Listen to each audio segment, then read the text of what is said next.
Welcome to today's live chapter reading of The Mystery of the Lost Avenger by Linda Marie Frank. Prologue. The Dangers of Flying Solo. Carol Wheeler sat in her car on a suburban street in New Windsor, Maryland. Her hand shook as she read the letter from the Department of the Navy for perhaps the 20th time. It concerned something they had discovered about her grandmother's role in World War II. The Navy had found a note in the wreckage of a plane that crashed in 1943, recently recovered in Appalachia. The note was traced to Charlotte Wheeler, Carol's grandmother. Why had her grandmother put a note in a fighter plane that was being flown by someone else to a California air base? Charlotte had not been flying that plane. She did not die in 1943. Carol pulled into the driveway of the home she grew up in and stared at it, memories of her childhood and school days flooding back. Maybe I can find something in the attic that will shed some light on this mystery. After all, she did live here.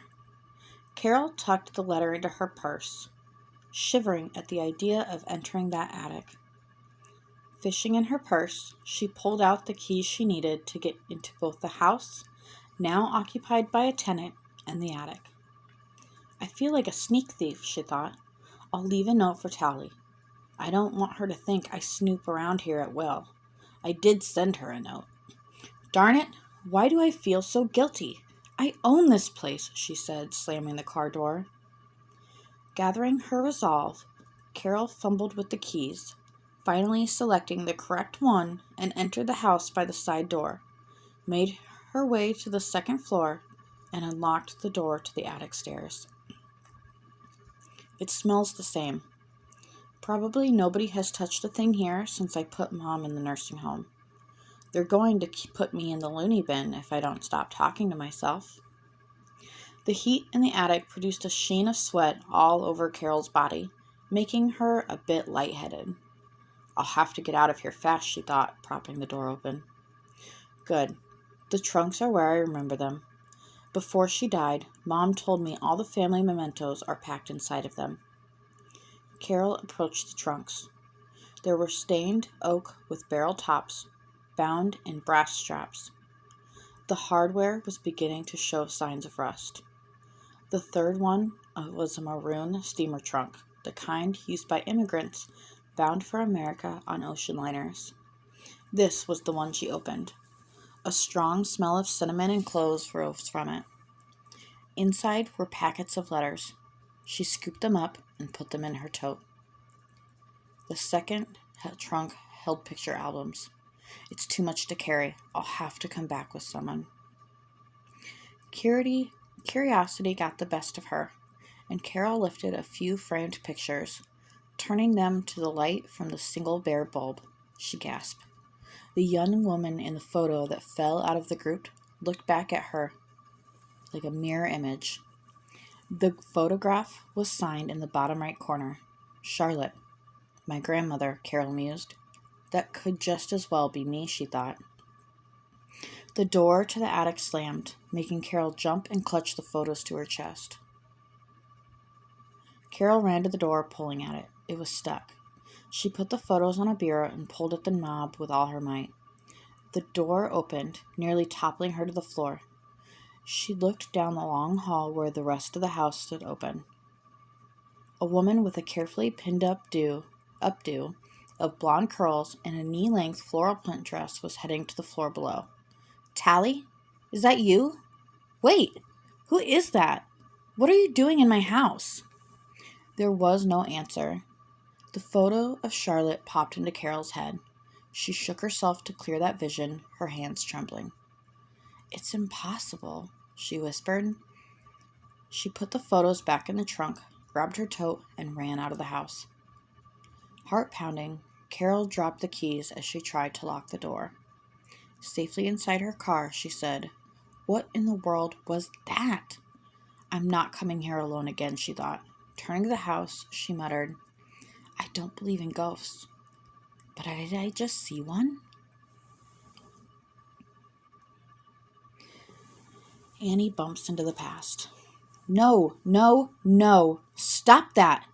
My still nameless kitten was dragging my brand new cashmere sweater out of the box I had carefully packed it in.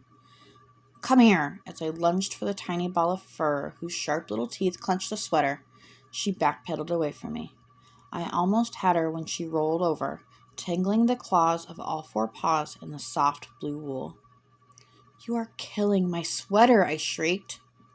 The sweater got up and ran toward my room. That sweater was a gift from my boyfriend Ty. I hadn't even worn the thing. Heading to the kitchen, I thought maybe, just maybe, I could lure Nameless close enough to grab her. I found a bag of treats and, rattling them in what I thought was a most appealing way, entered the bedroom. The doorbell rang, followed by the vibration of the phone in my pocket. I made a desperate attempt to answer the phone before it stopped as I headed for the door. Caller ID registered my Aunt Jill, better known as Detective Jill Tillery, NYPD. Hi, Aunt J. Can you hold? Someone's at the door. Annie, look through the peephole before you open.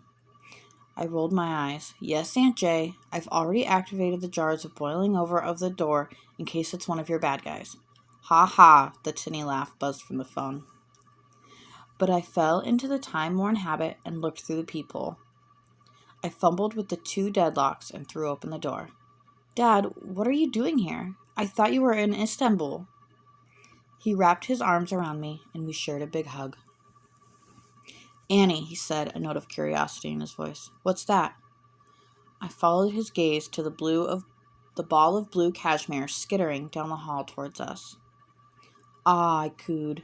Nameless was meowing pitifully. I guess the novelty of being imprisoned in my sweater had worn off. It's a kitten, Dad. Oh, was all he could manage. Come on in. I'll make us a snack. I picked up my little troublemaker and we went down the hall to the apartment's kitchen. I sat at the table and as Dad looked on, tried to minimize the damage to the sweater while I freed the kitten. She stood up and rubbed against my hand. My heart melted as she curled into the crook of my arm, purring louder than her size should allow. Nameless looked up at me, contentedly blinking her yellow-green eyes. She was gray with a white underbelly and paws. Her face had a white blaze between her eyes, extending to a ring around her mouth. She looked like she had fallen face first into a dish of vanilla ice cream. To complete her ensemble, her bushy tail was tipped in white. Dad, can you hold her while I make some coffee? How about that chair cushion over there, he replied, looking very reluctant. I see what she's done to your sweater. I kind of like these jeans. Okay, as I lifted her to the chair, Nameless squeaked in protest and bounded back to the living room. I need a name for her, I said, as I spooned coffee into the percolator. No automatic washing machine for us. My Aunt Jill was a purist when it came to coffee. After all her years working as an NYPD detective, she claimed that good coffee only came from a real percolator with boiling water. I lived with my Aunt Jill since Dad worked out of the country and my mother was recovering from a substance abuse problem. Coffee smells good, Annie. Why not call the cat Trouble or Destructor? Come on, she's not that bad. Look at her, she's adorable. The cat, of course, was nowhere to be seen. I set 2 mugs, sugar, half and half. I opened a tin of chocolate chip cookies and sat down across from Randall, my father. Are you all packed for school, honey? Well, you saw the living room. I motioned to the chaotic arrangement of boxes and electronics, blankets, beddings, books, snowboard, and other items I deemed necessary to take.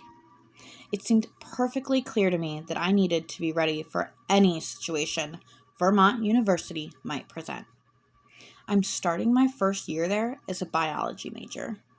This apartment was big, but apparently not big enough for my move to college. The bedroom is worse. I haven't seen the bed for days. Are you nervous about moving up to Vermont? Dad asked with a directness that was very much his style. It had put me on the spot many times of my life. Dad, I am so excited. Ty will be there and his best friend Cedric. This is what I want, I smiled at him, hugging myself to keep from jumping up and down. I poured the coffee and took a bite of cookie. Almost choking, I remembered.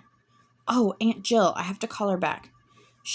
Dad's comment was cut off by the sound of the apartment door opening and Aunt Jill's call from the foyer. It's me.